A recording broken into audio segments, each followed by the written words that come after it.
Dr. Petitbois received her PhD in Environmental Science and Technology from the Autonomous University of Barcelona in 2017. Her research field is industrial ecology with a focus on the environmental assessment of innovative strategies applied in cities. Her thesis addressed the environmental impacts and benefits of sanitation and flood management practices at the urban scale, providing quantitative data on several environmental indicators such as the carbon footprint to be used in decision-making processes. Since 2017, she has been a postdoctoral researcher at the University of Freiburg. As a member of the Circulus research group, she studies the conceptualization of the circular economy at the urban scale and conducts case study research on the environmental impacts and benefits of bio-based strategies and emergent urban initiatives. Her research on the circular economy in cities was awarded the Helmut Leith Prize for Environmental Research in 2019 at the University of Freiburg. Our conversation with Dr. Petitbois will begin by exploring questions like how can cities prioritize circular strategies towards sustainable resource use, and what kind of strategies do cities envision? But we hope that you will add your own voices and thoughts to the discussion. Please submit your questions through the Q&A box at the bottom of your screen. Now we will hear from our partners at the Consulate General of Germany, New York, and the DWIH German Center for Research and Innovation, New York.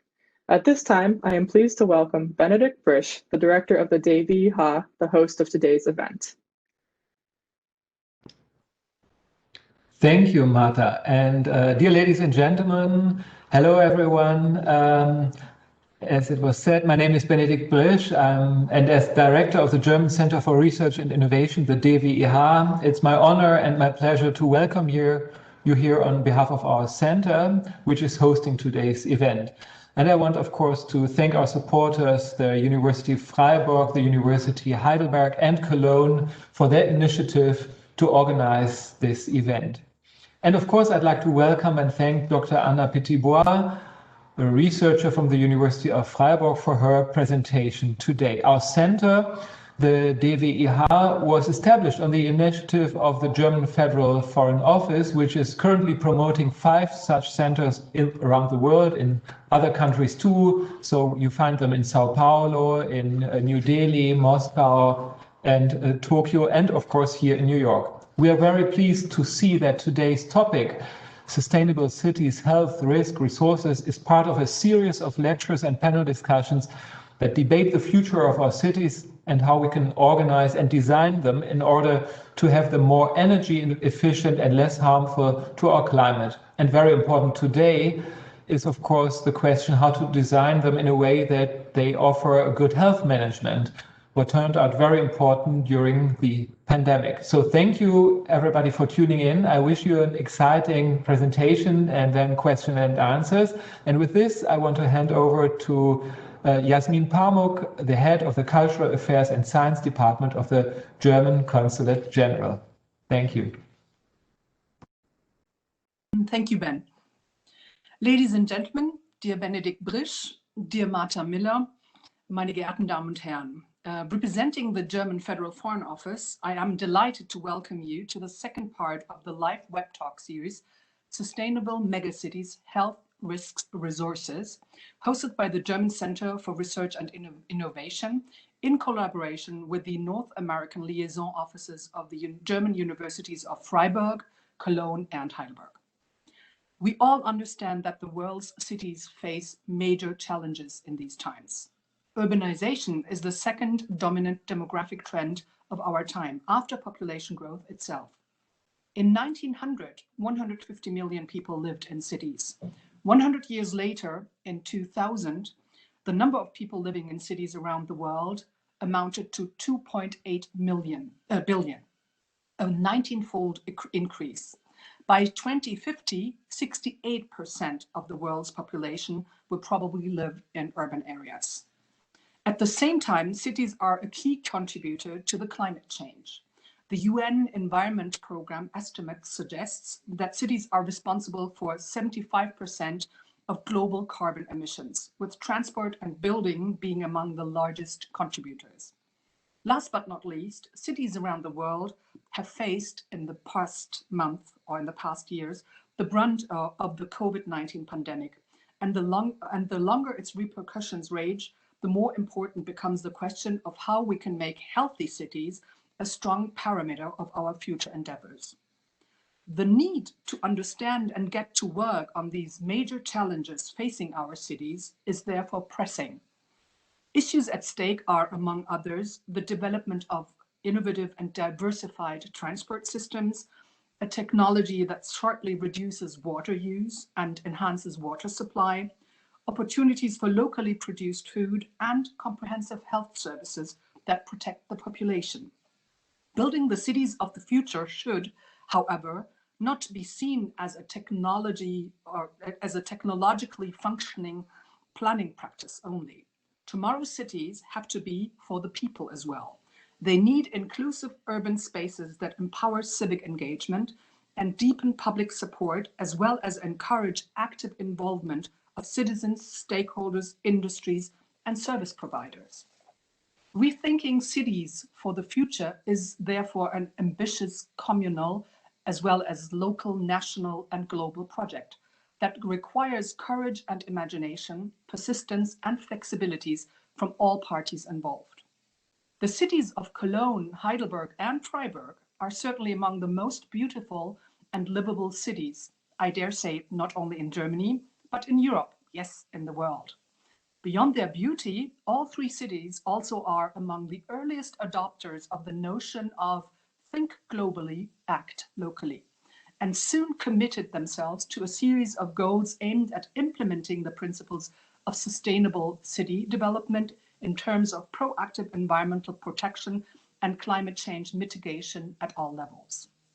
Furthermore, the German universities of Cologne, Heidelberg, and Freiburg can pride themselves of excellent research initiatives and centers on environmental science and sustainability, where the human impact on natural resources and systems is at the forefront of scientific research.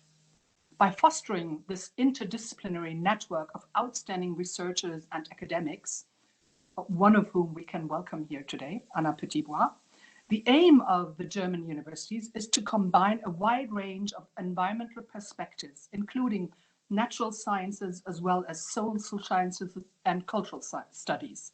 The focus on environmental and socio-cultural environments allows for a better understanding of the specific dynamics of these environments, as well as the dynamics that govern their interaction with each other. These efforts help to develop concrete steps towards rethinking the whole of a city or of megacities as inclusive functioning ecosystems that are globally connected and locally integrated. Headed by the director of the German Academic Exchange Service, DAAD, Benedikt Brisch, GCRI and its members, international endeavors make the discourse on future cities an integral part of the German-American scientific exchange and cooperation. In our view, this approach is essential as global interdependency is continuously increasing and challenges us to take comprehensive and international approaches at all levels and across disciplines. In our efforts to support these important initiatives on both sides of the Atlantic, the German Consulate General New York is therefore delighted to partner with the German Center for Research and Innovation and its excellent partner and member organizations. GCRI not only represents and provides access to Germany's excellent science and research community, it also seeks to deepen the transatlantic exchange and collaboration. Today's web talk, Sustainable Megacities, Health Risk Resources, is part of a kaleidoscope of various events that GCRI and its members have organized in the past. I personally feel very privileged to have been asked to give the opening remarks to many of these events. Although not being an expert in these important subjects myself, in my remarks, I am always facing the challenges to rising to the excellence and expertise of the speakers presented in the events.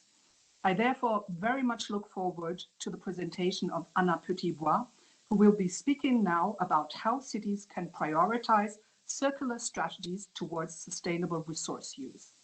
The floor is yours, Anna. Thank you. Thank you very much. Good morning, good evening from the Black Forest. and thank you for joining us here. I'm very excited to be part of this event, and thank you for having invited me. I will start sharing my screen and hope that it works. Yes, good. So thanks for this very nice introduction. I think I don't have to say a lot about myself right now. But today I would like to stress that we're going to talk about cities, the circular economy, and how to prioritize. But before I start, I would like to give you a little bit of background of where I come from so that you can locate me a little bit within the University of Freiburg. So I am a member of a project and research group called Circulus that is funded by the Federal Ministry of Education and Research in Germany. And what we do is to study how to integrate political and material dynamics on the way to the sustainable circular economy. Well, that sounds very complicated, but in summary, it means two things. On the one hand, we study and try to identify what kind of stories, what kind of expectations, what kind of goals are defined by governance, by practice, and by industry. And on the other hand, we want to quantify what the environmental impacts and benefits of implementing circular economy strategies could be. So this gives us a very general picture of what social actors might think about the circular economy and what effects might happen in the environment. Now, why are cities interesting to us? So the presenters before have already pointed it out. Urban population has been growing dramatically in the past decades.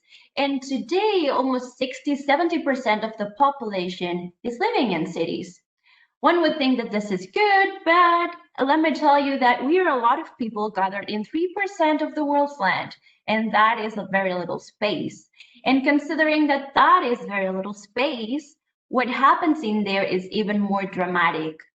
So cities are thought or estimated to produce and consume 80% of the global energy and consume water that is actually not available to them. So in fact, less than 10 countries possess 60% of the global fresh water. Also, up to 80% of the greenhouse gas emissions come from cities. And as you have seen recently, they are also facing many disasters and global events, including flooding, hurricanes, earthquakes, and last but not least, the pandemic that is also affecting the resilience of urban areas. So why is this all happening? Why is this so relevant? Well, let me tell you that there are a lot of things happening in cities, even if sometimes we tend to forget. So in cities, we have work, we have health, we have schools and education, we have sports and tourism and culture and landscape and gastronomy and a very long etc. So in order for us to live, to fulfill these activities and to be in a state of well-being, this requires a lot of inputs and outputs of resources. We demand energy, food, water, materials. We even demand land because we're occupying this very tiny little space, but we're expanding even more. And at the end of the day, we're also generating growing amounts of gas emissions. We're polluting our water bodies and creating a lot of solid waste. So what happens in cities is complex and it's damaging for the environment sometimes, and there are rising calls for action. And I am sure all of you are well aware of them. They are coming from civil society, from politics, from NGOs, from any part of our society. However, let's put ourselves in the role of the city. There are a lot of concepts coming in, and we all want to see them happen. Myself, as a researcher, I find them all super exciting. Just starting by the circular economy, but also others like cleaner production, green growth, low carbon. All of these concepts sound very, very exciting. And they are labels that we put on each and everything that we try to do for the environment. Now, as I said, I am an environmental scientist. And this is exciting, yes, of course, but imagine you are the decision maker in a city and you have been asked to take action right now at this very moment, and you are being overwhelmed with so many concepts. If I were the decision maker, I would just answer with an okay, but how am I supposed to do this? I have limited economic power. I don't have a lot of administrative resources and human resources. So how can I prioritize what I do based on what I have available? So this is what we have asked ourselves in our research group. We want to know how cities could better prioritize circular economy actions to ensure that they are environmentally sustainable. This sounds very nice in theory. Let us see what circular means, because I'm sure that you have heard of this concept, but maybe you have a different conception or a particular understanding of this concept. This is the one that we in our group are using all of the time. So imagine in our world, we have two big systems. One of them is the anthroposphere. That is our society, our socioeconomic systems and people, how we work, how we live. And the other system is the ecosphere, and that is nature. So these two systems are related all of the time. We cannot live without nature, and everybody knows that. So we keep extracting resources like water, materials. We use them for a limited amount of time, and then when we're done with them, they go back to nature. And some of these flows that go back to nature can be regenerated. Just think of bio-based materials like compost or maybe paper that are bio-based and can be regenerated naturally sometimes. So there is a growing stock in there that we can use, but most of this waste is not being recovered, and it's growing and growing. So these two arrows that I'm showing you here are massive right now, and what we have to do is to reduce them. So the goal or the conception behind the circular economy that is sometimes mentioned in policy and in the scientific literature is that we start extending the life of our products, our systems. We start including waste coming from one industry that could be a product for another one, or even reducing the amount of resources that we consume, which should be the first priority. So by doing that, in theory, we should be able to reduce the size of these arrows. This is theory, and theory is very nice and very happy in the books, but we have to ensure that this is actually happening in reality. And to do that, we need to measure. And what I do is measure flows. So how is a city supposed to measure flows, or any government in the world? Well, you might be also aware that there are the Sustainable Development Goals, and they provide targets and indicators that any government or any organization can use to give a sense of direction to their actions. So maybe we thought that this could be a starting point for us too. Now, this is the general concept for the circular economy. How does this apply to a city? Let's go back to what we were talking about earlier. We live in a city and we have a lifestyle. That implies that we consume materials, water, land, energy, food, a lot of resources. And this lifestyle involves that we consume the resources, we stock them because cities grow in buildings, in infrastructure, and then we produce waste. This metabolism, which is like a person eats and grows, so the city also eats and grows, is what cities can manage. So they can change something to make this resource flows minimum, so to reduce them, to reduce the pressure on nature. How can they do that? So what cities can do or are doing is to apply strategies. And some of these strategies might be related to the circular economy. And they are many, many, many. So how do we ensure that this change is actually beneficial for the environment? Again, we need to measure. And to measure, we can take a look at the SDGs and the indicators provided in the SDGs. The question is, though, first, what does a circular economy look like in cities?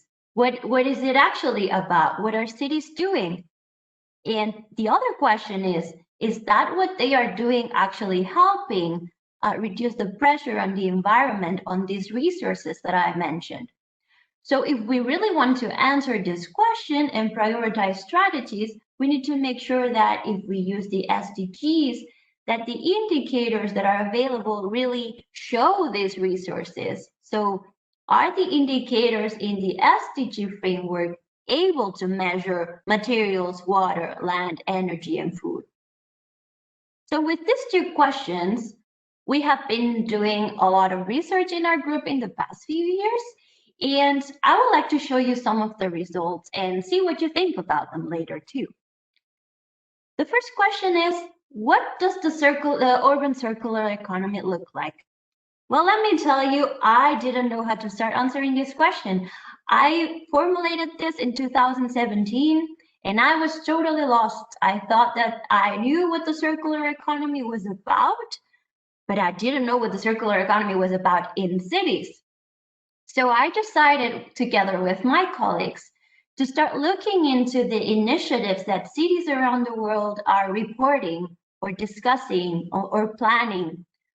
So you will find a very good number of web pages, of platforms, of white papers from cities around the world that show what they label as circular. Doesn't mean that I think it's circular, they think it is. This is what they understand as circular.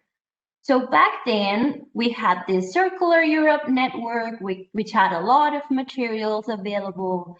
For example, also the cities of Paris or London had the white papers, which are very, very detailed and extensive, and many others. And right now, there are many more resources available. So in total, we collected data for 86 cities from around the world, not only Germany or Europe, they were from all over. And a total of 300 initiatives were collected. So that was a lot.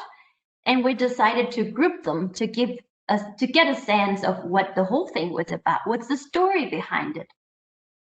So imagine that we have strategies about door-to-door waste collection or efficiency of the waste treatment. So these initiatives were all grouped into strategies. And at the same time, we were also interested in knowing who actually was being targeted with these strategies. So we found these 4 dimensions in cities, which are infrastructure, social consumption, which are the citizens and their preferences, industries, and finally, urban planning. And these were a good number of strategies. Now, before I show them to you, I would like you to tell me what you think are the main strategies. And now Julia has launched a poll, and I would like you to answer what you think are the most popular strategies in cities. All right, so most of you have voted for efficient waste collection, a few more for sustainable urban planning, and others are a little bit undecisive, which is good. So let me show you what we found. You were actually right. Around 50% of the strategies refer to infrastructure, and most of them to waste management. And this is not surprising at all, because the traditional conception of circular economy is to improve waste management, to decrease waste, to collect it better, to separate it, and so on and so forth. So that wasn't surprising. But if you see this graph, there are another 20 strategies. And some of them are also quite prominent. For example, green construction materials, so demolishing a building and reusing the materials from that building, or producing energy through solar panels, or recovering biogas from wastewater treatment. Others are also quite interesting and rising in popularity. So for example, there is a rising interest in product repair. You will find workshops where people can share tools, or secondhand markets, etc. And another strategy is the reduction of disposable products. This was the highlight actually, because it was this time of the sustainability era, let's say, where people were very aware of ocean pollution. So they were starting to reduce the amounts of disposable cups or utensils that they would have in events or at the home. So they were very prominent. But more surprisingly, they are increasingly interested in sustainable urban planning, which I'm very happy to see also in the results of the poll. So, for example, cities would start redesigning abandoned neighborhoods or new areas together with the citizens to decide what they want it to look like, how they want to live. And then they would integrate circular strategies like social spaces where they not only meet their neighbor, but also share some products. Or they have smart IT appliances for waste management or for whatever strategy they are interested in. So that is very nice. We found 21 different strategies in 83 cities. That's a lot. So if I were a small city, I would not be able to do all of this. I would need to select something that is good for me. And because not all of these strategies are one size fits all, we need to really prioritize, which was my initial question. So to prioritize, again, I'm gonna be very annoying today. We need to measure. And again, measuring what? So I suggested that maybe the Sustainable Development Goals can help us because they are popular, known, and endorsed by international organizations. If we want to use them, though, we need to know what we have to measure. And what is it? We have to measure two different things. First, we need to take a look at the city within the boundaries of the city. So how much energy are we consuming in our buildings and our infrastructure? How much water? How much food? How many materials? How much land is available and for what? And how many waste and emissions are being generated within the city boundaries?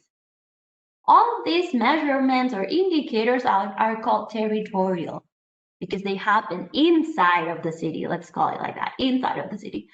But that's not all of it. If we want to measure sustainability or pressure on nature, the city is not alone. It's not a planet on its own. It's connected to the entire world.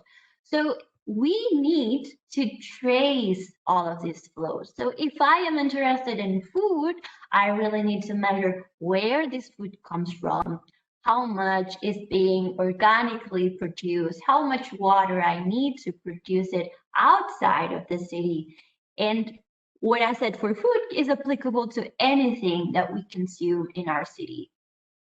That is called a footprint, and I am sure you're familiar with this concept, like the carbon footprint, the water footprint, or the land footprint. So what it's saying to us is that everything that we consume has a backpack of environmental impacts that come from other places in the world. So there are two things that we have to measure: territorial indicators, what happens in the city, and footprint indicators, what happens everywhere in the world related to supply chains and the life cycle of our products. Good. Again, this is the theory, which is very nice. Are these indicators reflected in the SDG framework? Let's check. So in total, we have 200-ish indicators in the framework, but only 34 have some reference to the resources that I mentioned. And these indicators refer to 9 of the goals. Now, this sounds good, but there are a lot of limitations if we only based our assessments on the SDGs. Why? Well, on the one hand, only the material footprint is available. I talked about the carbon footprint, the water footprint. These are not available. These are not listed in the SDGs. So a city might get a little bit lost or confused because these indicators are not there as recommended. Another limitation is that the SDGs were defined by countries for countries. So any goal, any indicator usually has a dimension that is related to a country and not a city, except for one of the goals. So this can be a limitation, and there are a lot of works around that. And finally, and related to today's topic, there's a very little coverage of circular economy actions. So you will only find one target and one indicator referring to recycling, and it's only about recycling. It's not measuring reducing the pressure or reducing consumption or remanufacturing products or exchanging flows between industries. That is not included.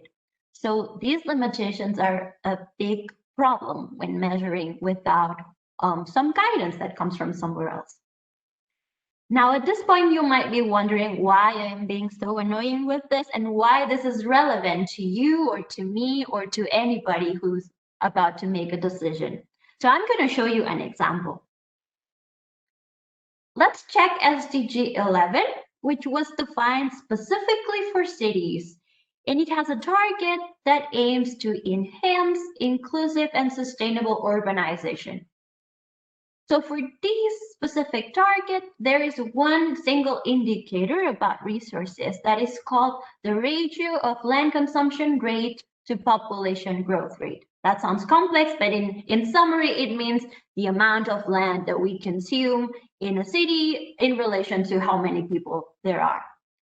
So it's talking about land in the city. So that is a territorial indicator because it's happening in the city and not outside. Good. So taking into account that that is a territorial example, let's see what happens if I have a strategy in mind and want to use a territorial indicator. Let's imagine you are in a city and you have a strategy that you want to implement. I'm giving you the strategy today, and it is to use vacant land to produce vegetables. You want to increase urban farming, have more food for people, and so on and so forth. So you decide to measure something to make sure that you can do it and how beneficial it is. What did you measure? Well, you measured the amount of land available to do that. And according to some reports from the United Nations, the global citizen has around 1 to 11 square meters of land available for urban gardening. Good.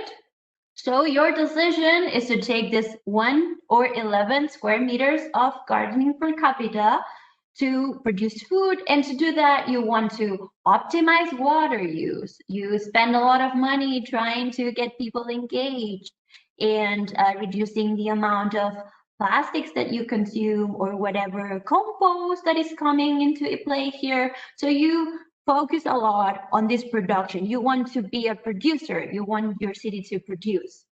That is your territorial measurement. You think about the city and how it can become better. Is that the end of the story? Actually not. So if I tell you that the average person requires 2,300 square meters of cropland to meet their food demand, how do you make a decision? So you are saying that you have 11 square meters available maximum in your city, and that a person requires 2,300 square meters, which is not available in your city at all. That's too much.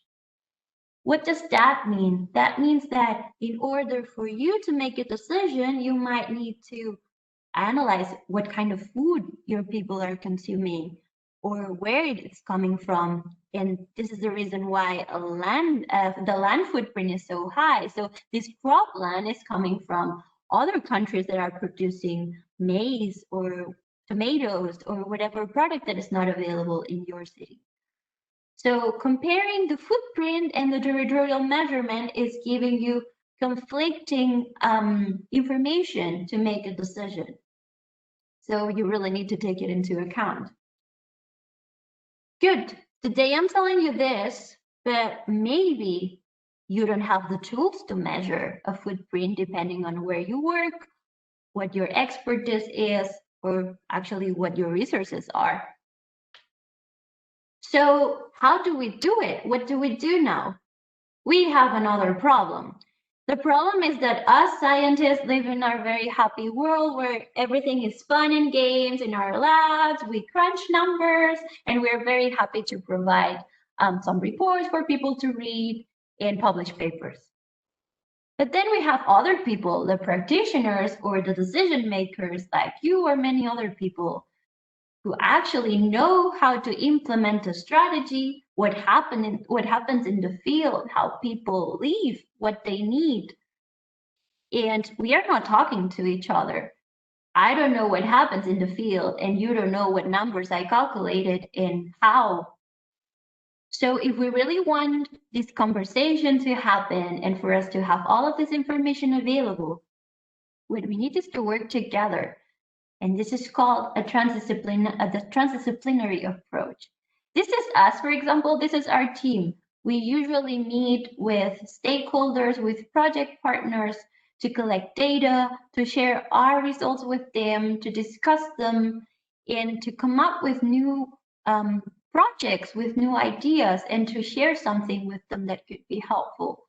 So why not do this more often and give more incentives to scientists and decision makers to work together? This is already happening, but maybe if we really want to integrate the circular economy and the SDGs and all of these footprints, we need some help. So there is a lot of research and a lot of projects that you might have heard of that use these living labs or test lab experiments. So basically it means that scientists and decision makers work together from the beginning until the end to prioritize in this case. So we start by identifying problems together, scientists can measure, and decision makers can identify what their visions are, where they want to go, what they want to achieve.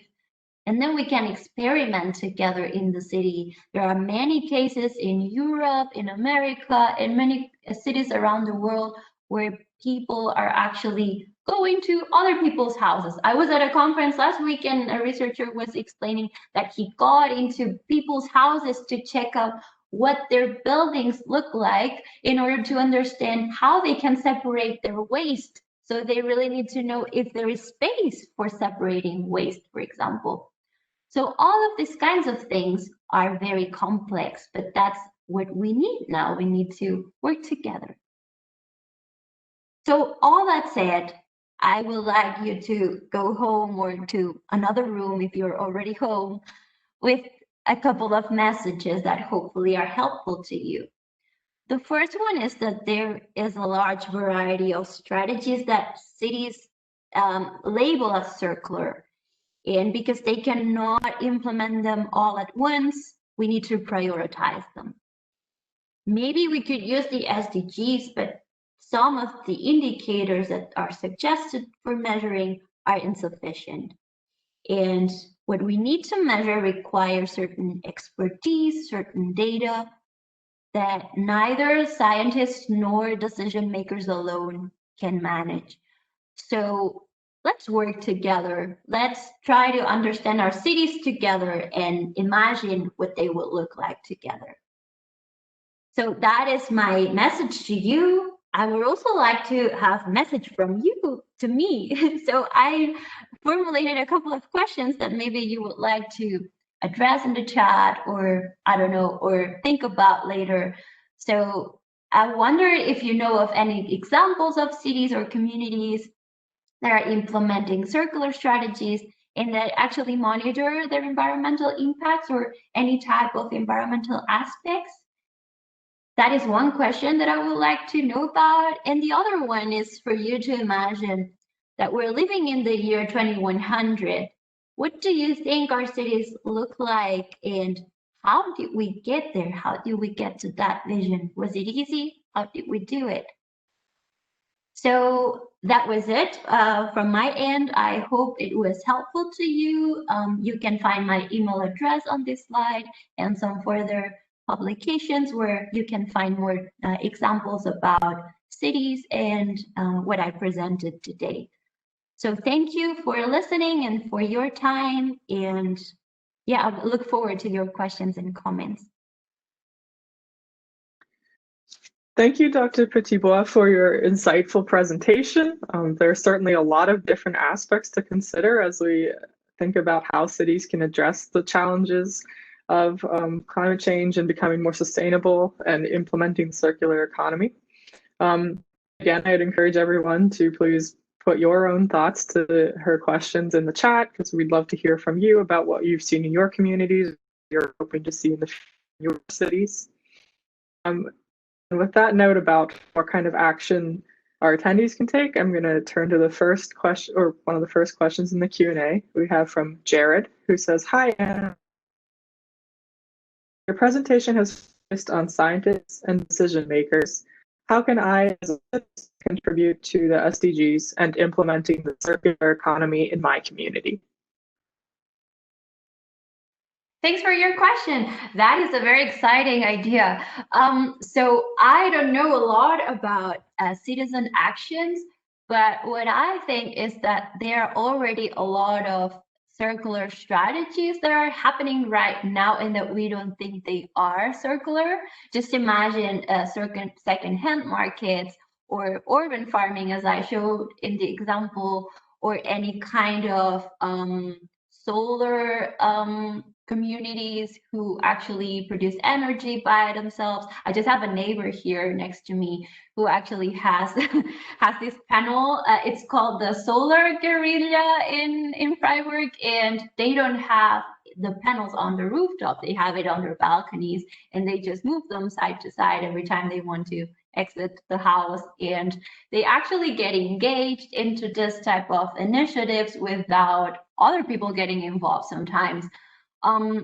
But if you want to initiate another strategy, maybe one idea would be to get in contact with some social organizations in your city, or just try to get more informed about what is available and what strategies can be done. So if you want more information, you can check out the publication that I was sharing at the end, or maybe in the link that Ms. Midyar just shared in chat.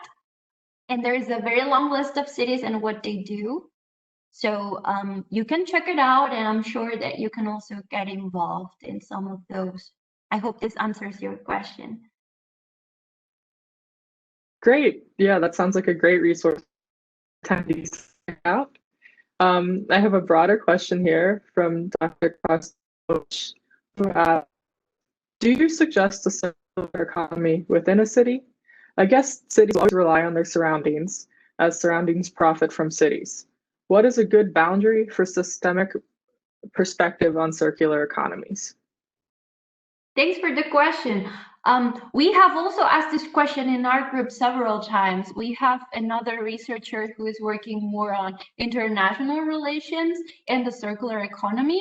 And we have realized that cooperation is also affecting how flows reach us and how we manage them. So I really have the impression that sometimes circular is connected to local, to increasing resources locally, but sometimes you cannot just claim that you are replacing another type of resource. Just as an example, you barely can compare urban farming to conventional farming, because the two of them might be using resources, and you cannot replace totally conventional agriculture in your city, probably because you don't have enough land or people who take care of them. So I think that this is something that has to be assessed. And what I think is more important is to be aware of what the supply chain looks like. Just like with the pandemic and how we saw that supply chains were totally disruptive, it's true that becoming more local can mean more resilient in some cases, because you have resources available to you that don't come from places farther away. But I don't have enough information to say the boundary should be set around the boundary of the city, or maybe it depends on where the city is located. I'm guessing just islands or rural areas with smaller cities. So I think this is very case dependent and dependent on the type of resource that you're interested in. But this is a very good question. So you mentioned the challenges to supply chains, especially that we've seen in cities at the start of the pandemic. I know that that was, of course, something we witnessed here in New York and around the world. My question is, do you think responding to the crisis of the pandemic has already proved the importance of adopting some circular economy strategies to the public and to policymakers? And what have cities learned and what work still needs to be done? I think it's yes and no. Yes, because in some cases you have seen that people are more aware of the type of resources they have available, where they come from, and what they need to get them. So maybe producing more food locally, or just a simple case of reusing your mask could be one example of the need to reuse a resource that is scarce. So when we didn't have enough masks, we did have to reuse them.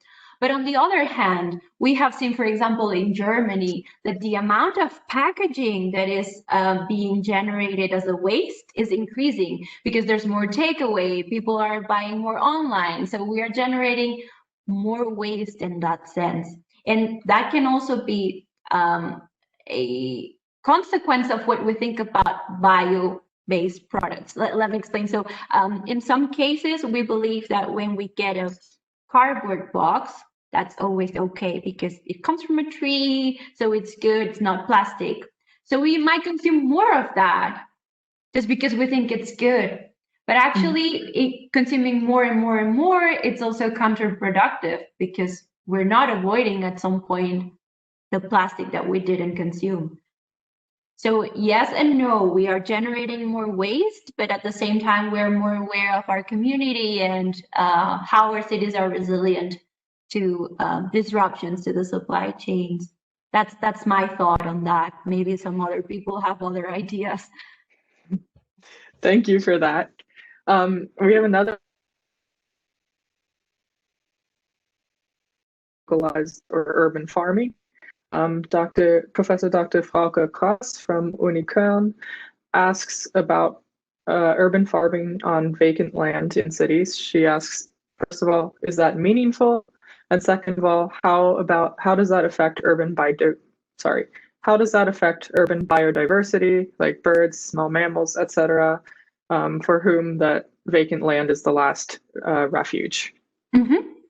I am not an expert in biology, so I might say some very inconsistent things in here, but I can tell you a little bit more about my experience with that. So using vacant land can be positive in many cases. I have seen many experiences in the US where you would have a building that has nobody there anymore, or just concrete, and then some people would go there and start a garden and create some sense of community and provide more food to people in need. So in that sense, that's positive. And also you learn how to be more connected to nature, to increasing food availability and so on. So in that sense, it's positive, and some studies have even calculated how much food or how much % of the food demand you could cover through urban farming. And in some cases, the numbers are quite high, depending on the city. I've seen some of them who said 20%, others 60%, but it depends on type of product. So you cannot grow everything at once. And regarding biodiversity, again, I am not an expert, but what I've seen is that many gardeners are beekeepers. So in big community gardens, they have bees and they just produce honey and share it with the neighbors or sell it. And others have also identified some benefits in terms of pollination, and that could be positive. So there is a very long list of ecosystem services associated with urban farming, but measuring that is very complex. All I've done so far is the benefit to well-being. So having people get together around the garden, working on a common space.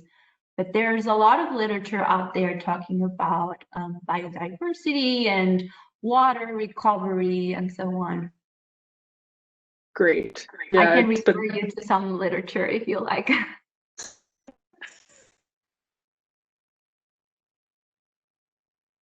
We have a theory question here in the chat. So Thomas Huber says, theoretically speaking, is the big city a machine as a cybernetic mechanism? And he says, from Nicholas Luhmann, or a collection of individuals with corresponding social behavior, like Georg Simmel suggests. What is the current state and what would be more suitable for climate change? Oh, wow, that is a very complicated question. I'm not equipped to answer that. I'm not super familiar with these theories, but it seems to me that a city is a network of agents who are benefiting from each other, and also like the going back to biology, going back to the trophic levels, some of them are predators on top of the chain and others are at the bottom. So in that sense, I would see, I'm not sure this is going to answer that question because I'm not the expert here, but I see that synergies in how different sectors and different agents are connected is what we need to understand now. But I'm sure this is not answering the question because that's not my expertise. I'm sorry for that. No, I definitely appreciate your insight, and perhaps also, Thomas, if you have any follow-up questions, of course, please free to include them in the chat. He says, thank you. Biology is the topic of that. Okay, thank you. So I have another question for because you mentioned, of course, cities, when they come up with strategies, of course, there's a lot that they can learn from each other, but each city, of course, is unique. They have their own environmental challenges, own societal or cultural as well.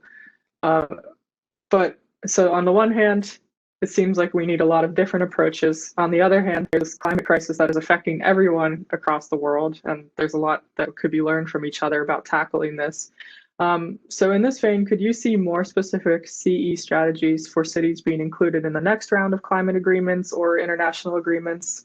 For example, you mentioned that the SDGs seem like a good framework, maybe at face value, but don't have the indicators or the proper indicators to help implement CE strategies. Do you think that's something we might see in the future?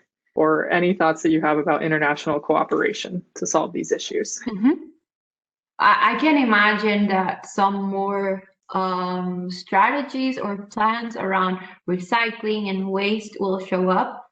For example, it is very clear in the European Union where they launched the Circular Economy Action Plan in 2015, and then they updated the plan again in 2020, and it's going to be, every time it's more specific and there are more strategies included.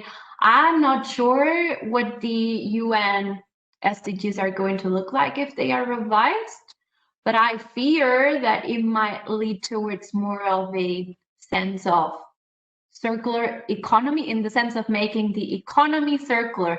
Let me explain that. So there is a sense, at least in certain circles of science, that circular economy approaches are more related to business and making business and increasing job creation, but it doesn't necessarily ensure that the circular economy is sustainable.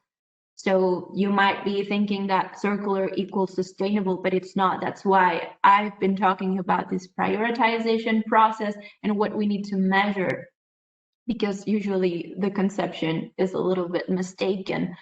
So I fear that some of these conceptions might get integrated and we might be going into a direction that is not actually good for resource management. But I don't know if they are going to integrate that. There are a couple of strategies or programs from, for example, from the OECD. They have their SDG implementation framework. They are trying to adapt it to cities because, as I said, it's usually national and cities need guidance to apply it to a smaller scale. So that's a great task that they are doing. I can imagine that some more will show up, and also in relationship to circularity and other aspects. But again, circularity and circular economy could be labels, just more like what people imagine. That's why I showed you what cities think is circular. Maybe that's not what other people think circular means. Thank you. That makes a lot of sense.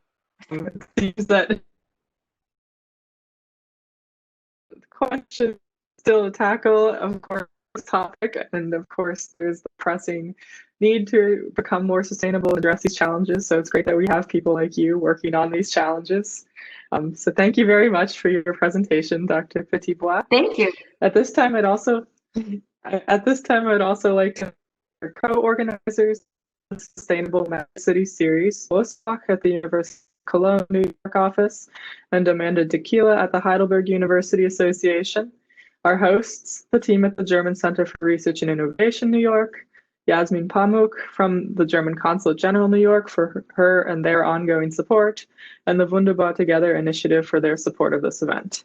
A final thanks goes out to our audience for joining us today. If you have additional questions, please do not hesitate to reach out to me or to Dr. Petitbois via email, and we will have a recording of today's event available later on the Uni Freiburg Liaison Office website, so you could view that later.